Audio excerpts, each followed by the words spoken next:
చిన్నపిల్లల ఈ బర్న్స్‌లో కూడా చాలా కామన్ ఏంటంటే వేడి నీళ్లు పడటం. దీన్ని స్కాల్డ్స్ అంటారు కూడా. సో, ఈ పిల్లల్లో ఈ వేడి నీళ్లు పడి స్కాల్డ్స్ అయినప్పుడు మోస్ట్ కామన్ చాలా వరకు అంటే చాలా ఫ్యామిలీస్‌లో చేసే తప్పేంటంటే నీళ్లు పోయకపోవటం.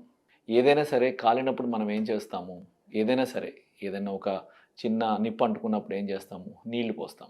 సో, అదే ప్రిన్సిపల్ యూజ్ చేయాలి. ఎవరికైనా వేడి నీళ్లు పడినా ఆర్ ఎల్స్ ఏదైనా మన చర్మం కాలినప్పుడు ఫస్ట్ థింగ్ మనం ఏం చేయాలంటే దగ్గరలో ఉన్న ట్యాప్ కానీ ఆర్ ఎల్స్ ట్యాప్ లేకపోతే దగ్గరలో ఉన్న వాటర్ సోర్స్ ఏదైనా ఉంటే ఆ వాటర్ తీసుకొచ్చి వాటర్ పోయాలి. వాటర్‌తో తడపాలి ఏదైనా సరే. ఒకవేళ ట్యాప్ ఉంటే ట్యాప్ కింద ఏదైనా చెయ్యి కానీ లేకపోతే బాడీ పార్ట్ కానీ ఏదైతే ఉంటే ట్యాప్ కింద పెట్టేసేయాలి. So, normal temperature water.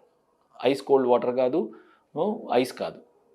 Normal temperature water అది పెడితే ఏమవుతుందంటే ఈ టెంపరేచర్ ఏదైతే ఉంటుందో ఆ వేడిని లాగేస్తుంది. సో, ఈ వేడి లాగటం వల్ల ఏమవుతుంది?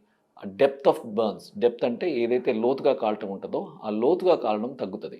సో, సూపర్ఫిషియల్ డీప్ బర్న్స్ అయ్యేది సూపర్ఫిషియల్ అంటే పైపైన కాలిపోతుంది. సో, పైపైన కాలిపోవటం వల్ల సింపుల్ మేనేజ్మెంట్ అయిపోతుంది. ఎక్కువ ఇబ్బంది ఉండదు. స్కార్స్ మరకలు పడవు. సో, ఆల్ వెరీ లైట్ మరకలు పడవచ్చు. సో, ఈ విధంగా మనము బర్న్స్ అనేది కొన్ని స్పెసిఫిక్ ప్రికాషన్స్ ఉంటాయి. ఎస్పెషల్లీ చిన్నపిల్లల్లో స్కాల్డ్స్ ఉన్నప్పుడు. స్కాల్డ్స్ అంటే వేడి నీళ్ళ వల్ల అయిన బర్న్స్‌ని స్కాల్డ్స్ అంటారనమాట.